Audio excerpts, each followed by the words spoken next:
Hello, fellow trancers, and welcome to the Brain Software Podcast. This is episode 167, almost live from Toronto, Canada. I am Fritz Thompson, and today, Jeff Mandel and I will continue with part 2 of our Empowering Attitudes episode. So stick around and learn something that can change your life.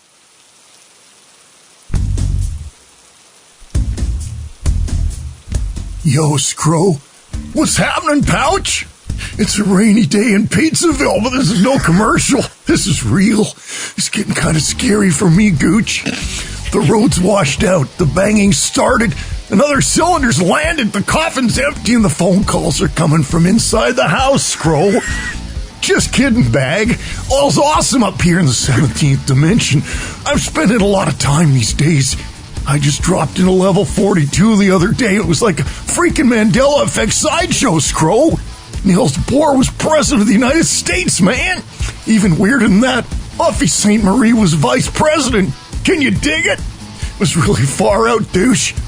Anyway, get ready to quit this dive, so let's welcome back to the back precincts of the Atavachron, the one, the only, Christopher Scro Thompson. Kilpazixum. Thanks for that, Dr. Ambrose, Clay Shaw, and Clay Bertrand both send his regrets. We are not witches! And now I'd like to welcome our own fearless, intermittent fasting, neck-cranking senior citizen himself, the king of the guinea pig laugh, the world's foremost speaker of Brilly, The March! and the friend of crows and ravens everywhere, Mike Mandel! But wait, whatever happened to that ancient calm and genuine sense of repose that we used to be aware of on a semi-regular basis? Lucci. These are days of victory! And here we go once again, Chris, with part 2 of Winning Attitudes That Can Change Everything.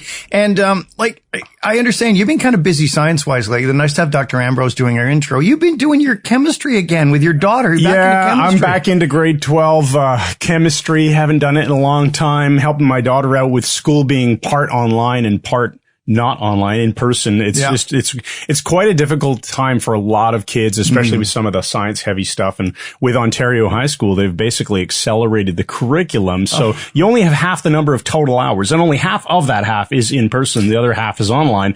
So you're learning the same amount of material in less time. So I'm helping by revisiting high school chemistry. Here's the thing, buddy. What about the poor kids whose parents don't have a science background? This is the not only the science background, but let's say you just have a normal job. Maybe you work in a restaurant or a bus driver or I don't know, any of these jobs where people have to be physically present. Right. They're going to have their kids don't have, you don't have the time as a parent to just take your time off work and help them. And it's really going to be a struggle. So, well, let's not tear the arse out of this, but I want to just tell you this one thing because this is serious. I'm doing the hands. I'm serious.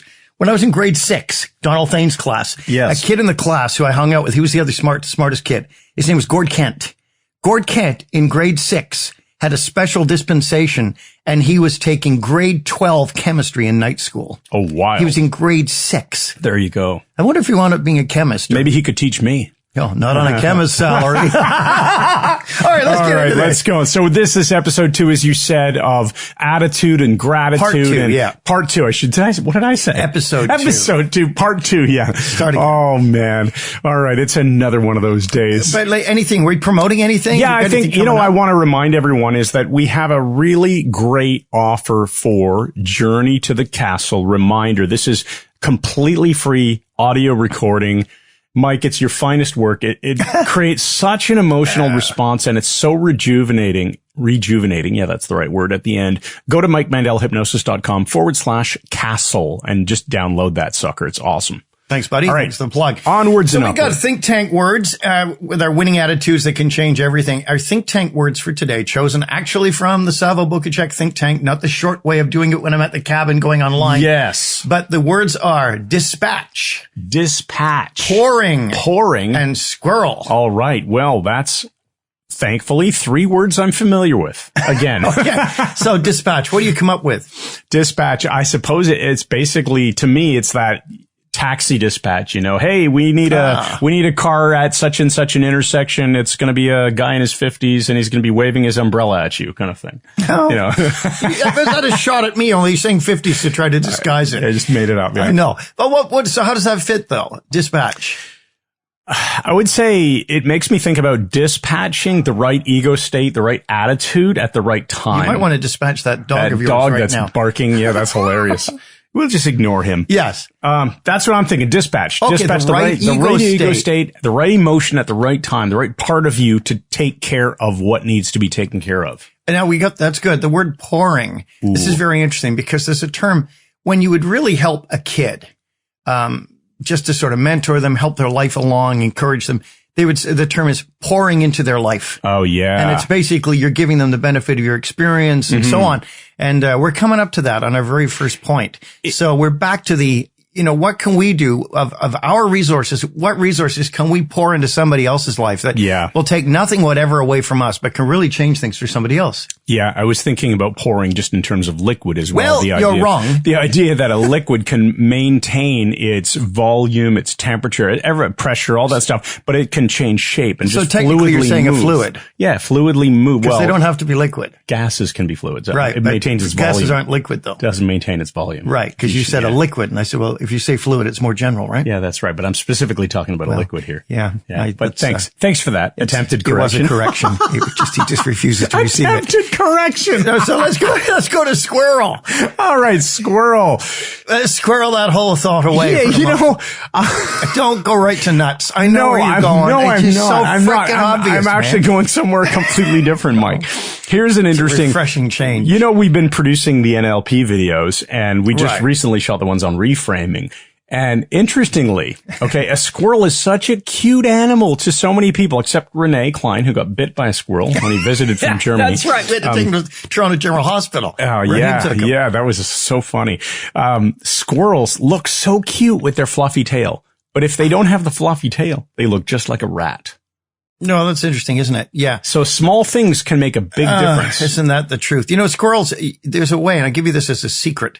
If you take a Canadian quarter or an American quarter, hold it in the palm of your hand, and you take the other one. I got this from Field and Stream magazine years ago when I was an ardent fisherman, till I started feeling sorry for the fish and stopped fishing. So you pick up the second quarter, hold it, and you hold the one in your palm and you tap it with the edge of the quarter rapidly. You can call a squirrel right out of a freaking tree with that. Oh, by whacking the edge of steady, son, steady. We'll edit that out. So tapping the edge of the two quarters together on the face of another. Right, but rapidly. And I'm doing this in my backyard, and a squirrel started coming down, and I kept doing it. And then he came right up to my chair. And so I did it a bit more. And he climbed up on my chair. Heather's brother says, keep doing it. So I don't climb on my face. Did you give him the quarter as a tip? No, I didn't. But, if you can call squirrels out of trees, you have magical powers. You got magical powers, man. Let's get into the meat of this, though. Yes. Squirrels don't eat meat, even if they do if they have no furry tails. All right. So reminder, we're going to use the dispatch pouring squirrel. The idea is that those sit in our unconscious mind now and hopefully help the arc of our conversation and weave their way into the glory that is this disturbingly strange conversation. Well, I want to start today with a disempowering question. Okay. And here it is, Chris. Is a vasectomy a reframe? It's such a weird question. I just came off the top of my head right then. That's freaking brilliant. Oh. Man, I'm without a doubt the smartest and funniest person I know. Oh. Okay, kidding. But he's just turned red, so clearly this is something near and dear to If there's time, I'll bring up vasectomy story. Okay. All right. So I cut it off last time. We were talking about the whole thing about pouring into somebody's life. And it's timely that was one of the words, because we didn't use that term back in the last episode. But there was a guy when I was a kid in my life. His name was Tom McKernan. And true story, when we came to Canada, Tom McKernan came to Canada too. He worked with my father in England at a company called Ferranti. Ferranti went on to be a huge arms and military industry electronics company, I guess. Sure. They became Ferranti something or other. They merged. But they were both electrical engineers. Tom was from Scotland. And he moved to the U.S. He moved to Cleveland when we moved to Toronto.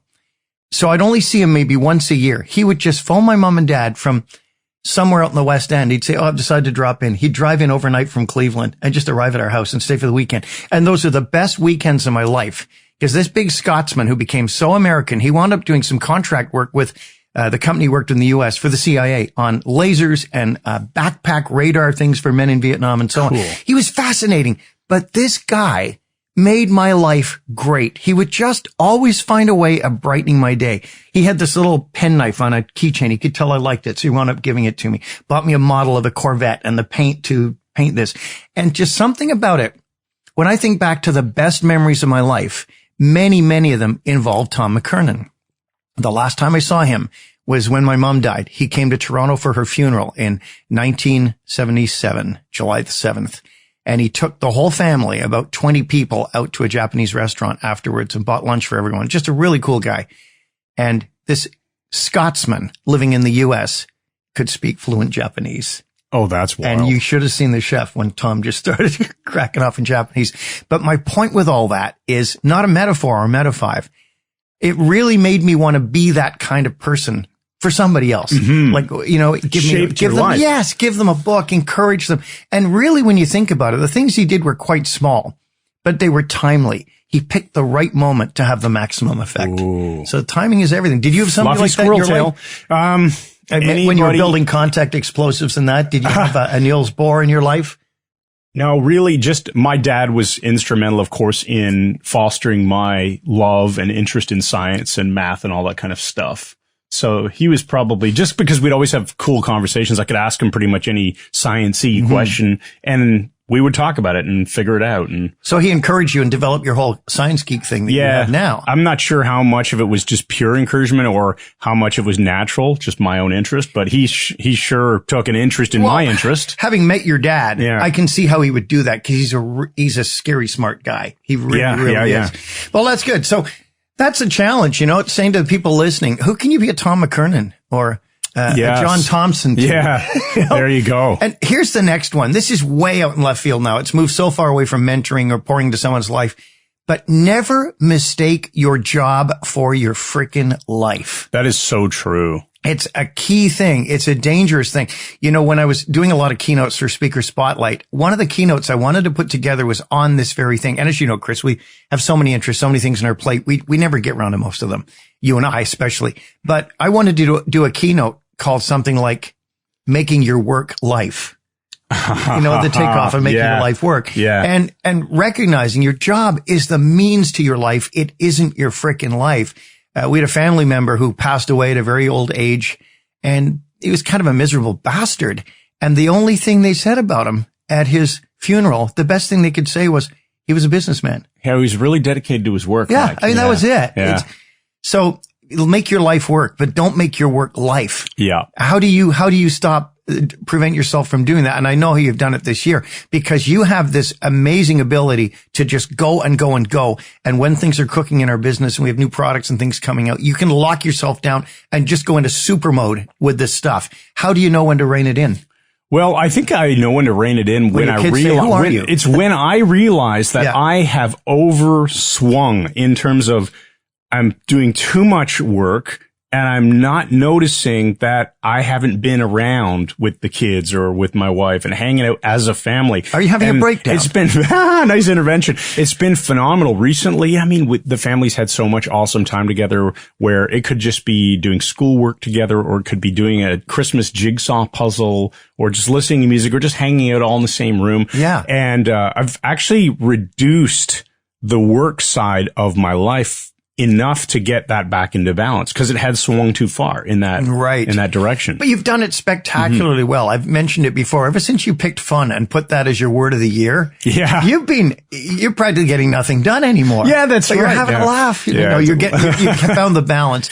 And we think it's important that you nurture friendships and family relationships. And you can't do that if all you think about is your stupid job, right? Yep, that's true. And reminder, you know, nobody's making you do whatever it is that you are doing as your job, as your source of income. You can always change it. You have to treat yourself like you're the CEO of your own life. Oh. And so you can fire that part of you that's the employee in that job that you don't really like. Let the CEO fire you. That sounds like ego stage stuff, buddy. And perhaps if not firing you immediately, like obviously you don't want to just walk into your boss's office one day and say, I quit, I'm out of here, and have no other plan. But you can take it upon yourself to build up the resources, the skills, the give yourself notice, right? Oh, you're fired in a year.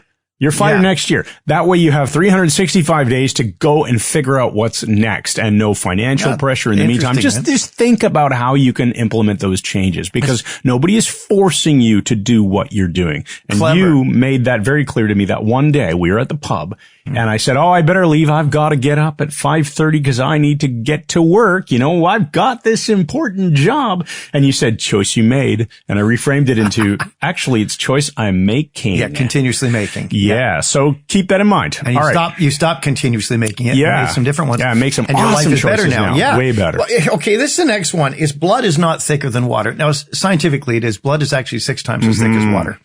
But, when my father would always say, blood's thicker than water, lad. Blood's thicker than water. What he meant by that was you always go with your family, always go with your relatives, always do what they want, always, at the expense of your friends and the people you've chosen to have in your life, you have to serve the ones who happen to be in your life. And I'm not about that at all.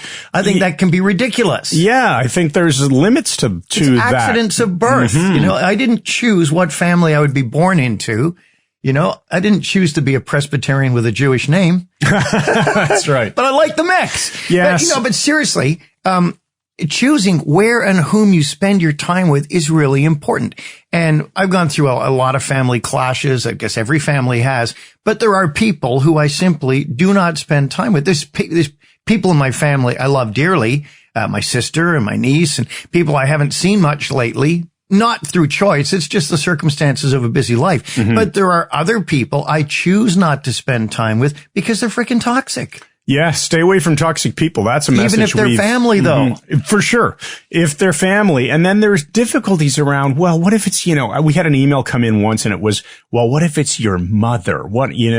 There are obviously degrees of avoiding. You can just avoid the conversations. You can avoid excess time. You can be polite. Yes. Or in some cases, I suppose it's necessary to completely disconnect. And hopefully that's not the case for anyone listening. But if it is, you have to be willing to make that decision. That's a very good point. Yeah. Actually, something flickered through my brain then that was absolutely brilliant, and it's gone now. So what else have you just forgotten? Shut up. If we may come back to it, but I doubt it though. So, I know what it was. It's about you don't. Where's it gone now? Stop doing the hypnosis. I know the whole thing about toxic people. I'm always saying fire toxic people from your life. But my friend Arthur Perlini, who is professor of psychology at Algoma University, really super smart psychologist.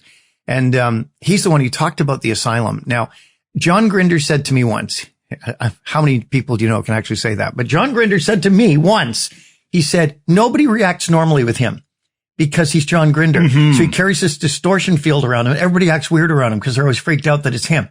NLP people anyway. Yeah. And I was telling Arthur about this and I said, some people seem to carry a distortion field around with them. And he said, you'll notice that with the crazy people in your life. He said, he calls it the asylum. They carry a portable asylum with them. And if you keep interacting with them, your own communications become bizarre and strange and you start getting caught up in their distortion field. Oh, weird. And he said, you have to physically take breaks from these people to get a reset. Otherwise, people, well, you may not, but arguments just become insane and bizarre and out in left field because they're a lot of those people. I do. Yeah. I'm looking at one right now. Yeah, I could see how it's that.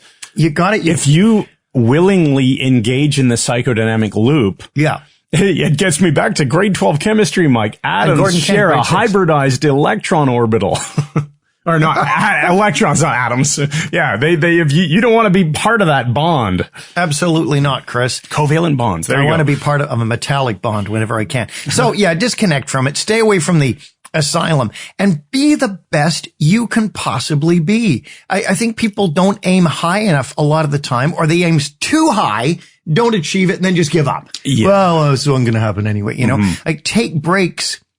in brain nourishing environments. Like, I go up to our cabin. If this COVID thing ever ends, I'll be up at our cabin again next year for 11 or 12 weeks in a row. Oh, definitely. You'll be there regardless. I'll be on the lake, and it's the best thing for my mental health. I can use my iPad Pro with the data. I can stay in touch with MMHA Engage. Here's my prediction. Here we go. By next year, Mike, you'll have Elon Musk's Starlink satellite reception at your cottage. Well, you should have delivered that as a quatrain Nostradamus. It would have been funnier. But take breaks in brain nourishing environments with or without Starlink, but preferably with. Find a hobby that you love. And Chris, I know you'll pick up on this one. Oh, totally. Because you're not a hobby kind of guy. But I used to be much more a hobby guy, but now I bet you built models of things, didn't you? Like, you know what I was more into stuff. when I was a kid?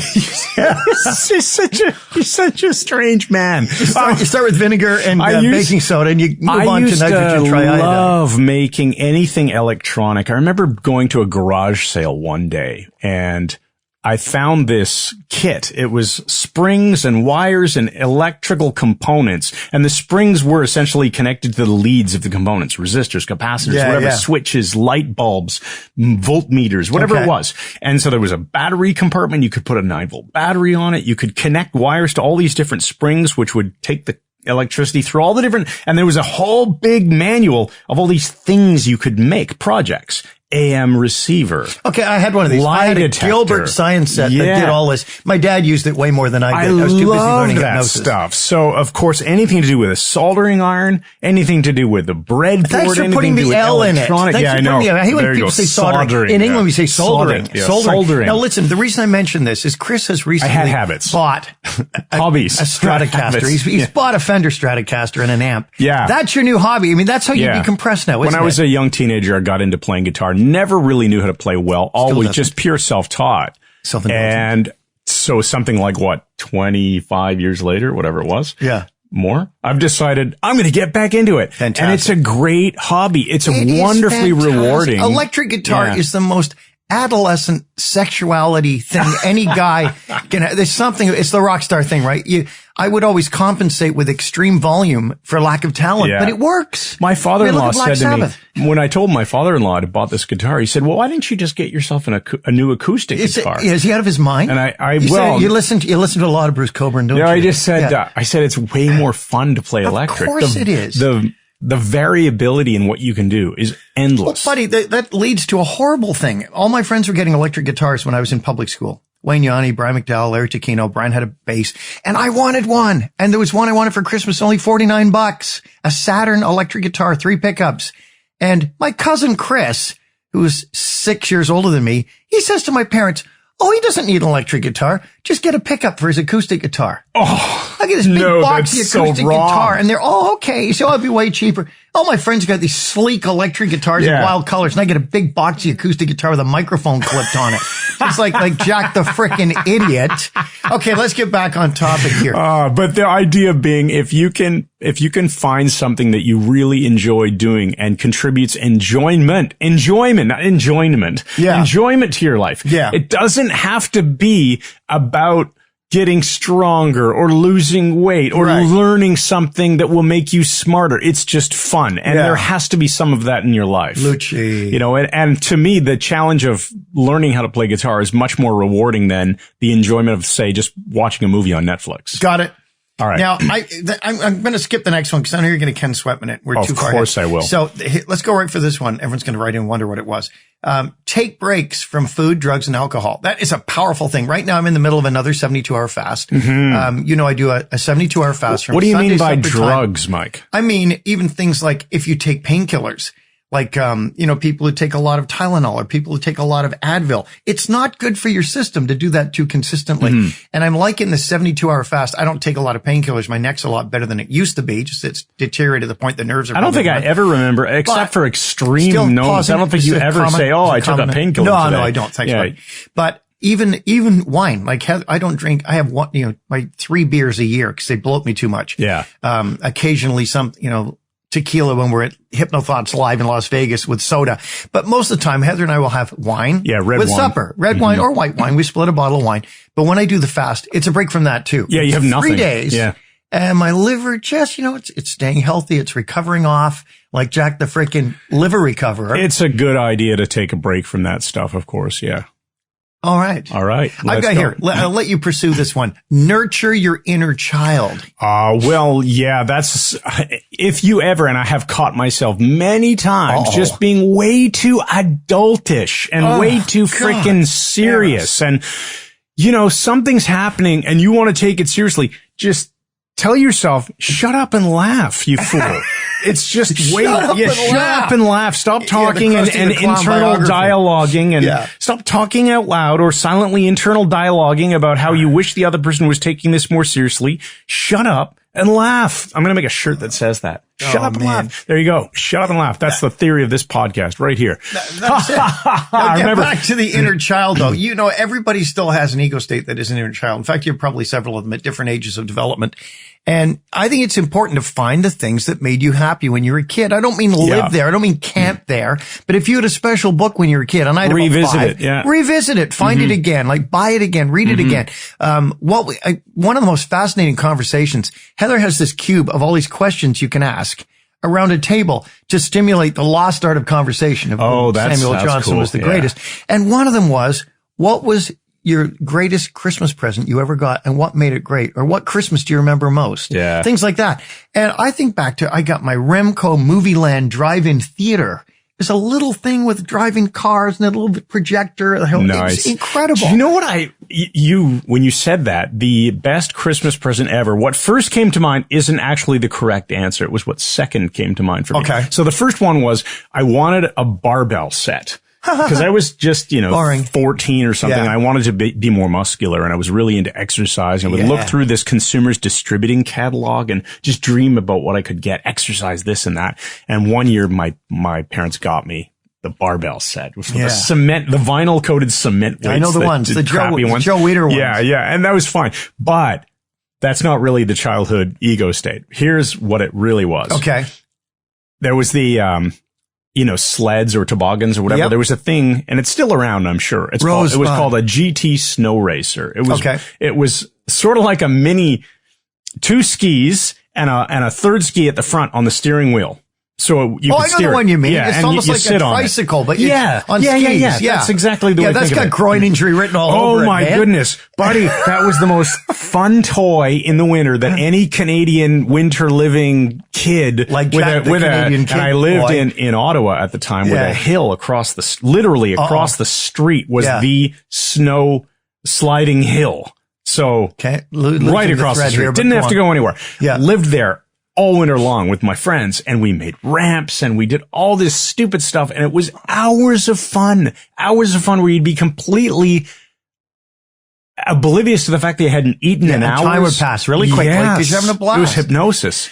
Oh man. And I just wanted one of those things. I know the thing you mean. I also wanted one of those, flying saucer things of aluminum with the 2 handles.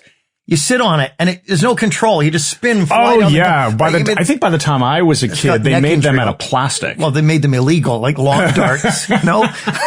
Yeah. Okay, let's keep going here. I said Brian McDowell is a classic example. He's been my friend since grade 6 and, he has stuff that goes back forever. He is the king of the ego state, the childhood ego state.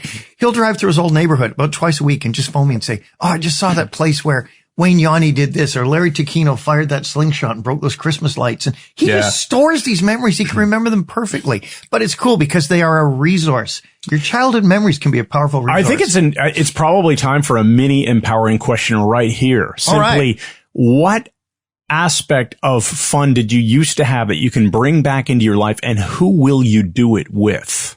Oh, man. I think that would be cool to think about. That's a very good one. A very good one. Now, let's talk about other attitudinal shifts you can do. Here's a great one. We're never going to get through all this, and we're not doing That's okay, and we're not doing part 3, so we're going to just go to the good stuff. Yeah. We'll skip all the crappy ideas here, Mike. This is all good stuff, Chris. Now, look, find out what your blind spots are by asking people you trust. This is a really key thing, and it's a very vulnerable thing, and it's not easy to do. But when we find people we really trust, like, you and Michael C. Anthony are my two best friends in the freaking world. I can talk to you guys about stuff that stresses me or whatever, and I can get an honest answer once we get past the usual crap and the hilarious jokes and, where it always starts. On a scale of 8 to 10, Mike, how depressed are you about that right now? Yeah. Are you having a breakdown? You got fluff on your shirt here. It looks wrong. It's attached. That's really weird, Chris. You've ruined your Spider-Man look. You've just improved this podcast. Here's the thing. Find your blind spots and ask people you trust. And my wife pointed out to me that I had a horrendous, and I still have it, but not as bad as it was, a horrendous habit of self-referencing. And I would self-reference because I was attempting to find an example. So if she'd talk about something that had happened to her, it would immediately trigger a memory of something similar happened to me, and I'd start talking about that. Oh, yeah, I do that all the time. I'm kidding. Do you think I was going to do it right there? like Jack the self-referencer. It's I've done that. I've been there. Oh, and I read that book. She said, you're a narcissist. I had to argue. I said, I'm not a narcissist. It's just, this is my schema for interacting with you. But I saw how it was being perceived, and I remember Heather and I were somewhere once, and Lisa was there. Lisa made some comment, and I self-referenced off it. Heather said Lisa sort of looked down like this. Yeah. And it really stayed with me. So I've tried to stop self-referencing. And here's why. In my life, scare you? Do I have permission? Yeah, go ahead. To expand on this. It isn't about self-referencing at all. But here's a thing that I noticed that I was doing. So as an Enneagram 9, wanting to build rapport, wanting to show interest in, say, things like my kids' lives, right? So the other day, I was coming out of one room in the house, and I heard a conversation happening between my kids and my wife. And I hadn't caught the beginning. Yeah. And I noticed at that moment that my normal pattern would have been to say, who interject and say, who was that? Catching up on the subjects of the story. Yeah. And I stopped myself and said, instead of doing that, I'm going to get into a new habit, which is to just engage in the conversation by listening. Yeah. And I told my wife after, I said, I realized that this is what I do. That's my habit. I'll engage in the conversation by interrupting it to catch up. Yeah. And instead, I'm just going to shut up and listen. And then I'm going to shut up and laugh. All right, you can talk now. Scary to notice how I wasn't self-referencing anything you said or just listening. I just thought that would be a useful thing to share. That's very useful. It's important to recognize we're not perfect. We're never going to get there. We'll find our own flaws and hopefully notice them, fix them, get better, continue to get better. Which leads to the next one. As far as other people go, have a forgiving attitude on an ongoing basis. When I was a therapist in the 90s, I would teach clients forgiveness is a choice. It's not a feeling. Yeah. And the feelings follow later. If someone is abusive to you or whatever, get them the hell out of your life if there's no chance of them being fixed. But my point is we can forgive people, but we don't have to. It doesn't mean it doesn't mean condoning bad behavior. Sure. To forgive is to release them out of your life. Sometimes it's like the metaphor of, you're ripped apart by a tiger. You can forgive the tiger, but you don't ever have to get back in the cage with it. And there's people in my life, and you know who I mean. People have done a lot of ripping off in my life and so on, and people I trusted who were not trustworthy. I've forgiven them completely. I don't obsess about it. It took a while. Yeah. But I will not enter into any kind of friendship with these people again because they've proven themselves to be toxic. So develop a forgiving attitude. Remember, it's a choice. Don't get back in the cage with the tiger. We never condone bad behavior by putting a veneer of forgiveness over it as though it doesn't matter. We better go now to a word from our sponsors, Chris. All right, a word from our sponsors tonight at 8:04 p.m. on the Dealey Plaza Network. It's the Honey Hallmark Show. Honey, honey Hallmark, the girl who loves greeting cards. It's honey Hallmark, the girl who loves greeting cards. She's got frizzy red hair and she drives a school bus, but she's no different than the rest of us. She's just honey Hallmark, the girl who loves greeting cards. Stop singing and finish your homework. The girl who loves greeting cards. Lucci. On tonight's breathtaking episode, Honey decides to take some serious vacation time and attends the Professional School Bus Drivers Convention at the Orleans Hotel in Las Vegas. Finding a quarter on the carpet, Honey drops it into a slot machine which spews out more than $75,000. Honey reacts by going shopping and immediately spends all of the money, filling her bus with thousands of boxes of high-end designer greeting cards, and begins the drive back home to Rhode Island. Honey's running late since she spent so much time choosing the best greeting cards that money can buy. She puts the pedal to the metal, intending to drive straight through with no rest. Imagine the zany fun that develops when Honey falls asleep at the wheel and goes off the road completely, rolling the school bus and plowing through the wall of a famous motorcycle gang's clubhouse. It doesn't get any funnier than this. Except when Honey offers the seriously injured bikers some good luck with your upcoming surgery greeting cards and flees on a stolen Harley-Davidson chopper as she attempts to get back to school in time to keep her job. But the zany fun continues when Honey leaves her wallet at the scene of the crash. And when the murderous bikers show up at Cumberland Public School, it's a revenge-filled disaster in the making. Just another zany day in the life of Honey Hallmark, the girl who loves greeting cards. Another one, Chris, I really like is believe that you can learn anything. Oh, that's a good attitude to take, isn't it? Believe. Well, it unshackles it's our a belief. brain. Yeah. If you believe that you can do anything, then you are more likely to behave in a way that gets you to learn that thing and then have those capabilities. Right. Yep. Yeah. And learning anything, of course, we're back to the thing we're huge on in this podcast is building your schema. The base knowledge you need for any specific task. We've said it before. The broader the base, the taller the tower you can build, and learn a lot of different things. Don't stick with the same stuff all the time. I'm a hypnotist, but I know more than just hypnosis. And Chris is an engineer and an MBA and all these other things. And he knows a lot of subjects. And when you have a lot of information in your schema, there's a lot more you're capable of doing. Yeah, I love learning stuff, and I could be learning guitar 1 hour and learning about insulin resistance from the Peter Attia, The Drive podcast the next moment, or learning something about exercise, learning something about cooking, or learning something about business and marketing. Yeah, or how to make better coffee. So learn what you want to learn, build that schema. What's next? Believe. This is another believe one. And it can sound trite, but it's not. Believe you have a responsibility to the rest of humanity. I think you have an obligation to the world to be the best you can be. Yeah. I'm not into reincarnation. I think this one chance is the chance we get. And if I'm wrong, then I get another chance, but I don't think I am. Whether you believe in it or not, the bottom line is you have an obligation to be the best you can be, to find out what you're great at, find out what you could be great at, and pass it on to other people, make other people's lives better. Mm-hmm. You know, it reminds me of the idea that thinking in terms of opposites and extremes is useful here.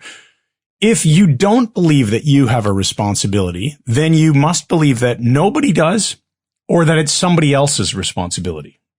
Okay, that's a very interesting point. I hadn't really thought of that. And so if it's somebody else's responsibility, then you are at effect, not cause, right? Which is not a good place to be.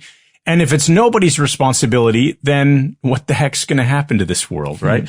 So yeah, I think if you think back to, you think of guys like Elon Musk who are building electric cars so that the world stops burning gas for transportation, or, you know, just in case something bad happens to Earth, wants a backup plan on Mars. It's really interesting. And that's taking responsibility pretty damn seriously. Yes, it is. And Jupiter's next. Yeah, there you go. Now look, I like this. Take on an attitude of conscious but cautious optimism. I think optimism gets you more in life than pessimism. Pessimism's always looking for the cloud behind the silver lining. Well, sure. Yeah. But I think it should be cautious optimism. It shouldn't be this, hell-bent for leather, crazy, you can do anything, like leaping off buildings and thinking you can land in the truck that's going by below. Like I saw some frickin' idiot on YouTube try, not taking into account the kinetic energy of the truck and landing on the ground behind it, having leapt out of a 3rd-story window. I mean, that's optimism that's out of control. Oh, that is funny. It's unfortunately true.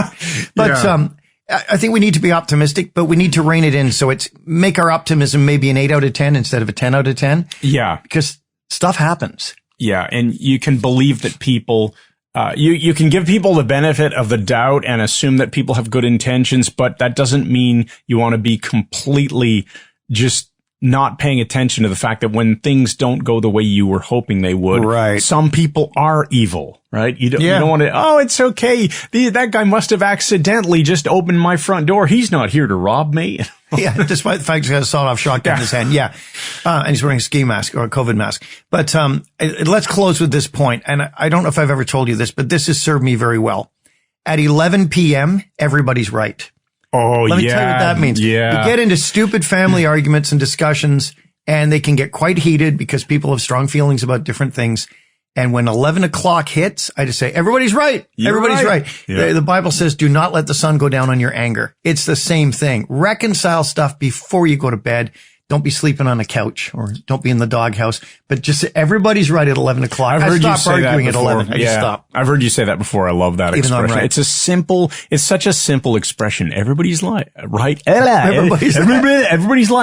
right after 11. There we go. We got the empowering questions, Chris, so I'll let you take them away. Okay, here's the empowering question for 167, episode 167. Wow. Ask yourself, which of the key points in this podcast will I immediately apply to improve my life, change my circumstances, and make a difference somewhere to someone? What is going on in my life that's gone on too long, and what will I do about it now? Wow. Lucci. Sometimes all you can say is Lucci. Bavart. My Meta 5 is a simple one, Chris. It's recognizing that we sometimes have wealth we don't know about. And one of my senseis over the years of studying Silam Kung Fu and Aikido and so on with Abata Sensei was Bill Underwood. Bill Underwood, the British master of Defendo and Combato, which became part of the British Jiu-Jitsu system along with Fairbairn stuff, as you know, being well part of the system yourself. One of the things I found interesting was over the years, I found 4 books that Bill Underwood had written. His daughter, Pat, who's since passed away, told me he'd actually written 5, and she showed me the 5th one. I'd never seen it. But these were self-defense books, going back some to the 1940s during the war years, the most recent 1969, which I bought for $2 when it was new in the store when I was a 16-year-old kid. Well, these 4 books were sitting in an envelope in my rec room, just in a cupboard, and I thought, these might be worth something. I'm never going to read them again. If they are worth something, I'll eventually die. Somebody like you or Michael C. Anthony will find them and just probably throw them out, put them in a landfill somewhere. And, I'm going to try to see if I try, not fail, but try it on for size, see if I can make any money off these. I listed the 4 of them on eBay. Grand total, $949 for 4 old books I wasn't using. That's almost $1,000. Now it's Canadian, so it's not the same as American. It was still a lot of money for 4 old paperback books. There can be wealth all around us we don't know about, all kinds of it. Thanks, everybody, for listening to the Brain Software Podcast. This has been episode 167, part 2 of building an attitude of gratitude and learning how to change your life by changing your attitude. This is me, Chris Thompson, otherwise known as Fritz Thompson, and Mike Mandel, otherwise known as Jeff Mandel. Hurrah! This is your Fritz and Jeff show. We hope you keep coming back because we're going to keep coming back and we want an audience to listen to our zany antics. Shut up. And make sure you go over to MikeMandelHypnosis.com/castle where you can get the free recording of Journey to the Castle because it's freaking awesome. Thanks again. And good night.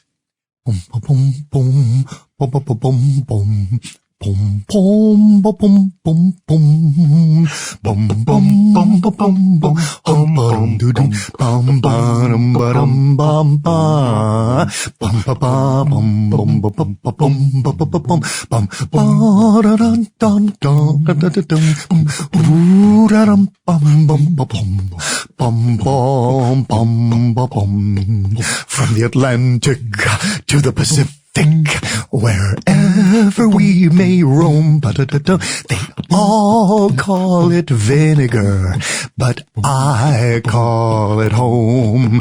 And we drink a bunch of vinegar, and we add some salt as well. And if you sniff it in your sinuses, it was sure to hurt like hell. And there's the vinegar in the restaurant. English and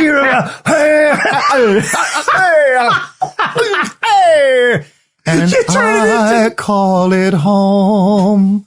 You turned it into not words. I love it. Okay, the person cheering for the win.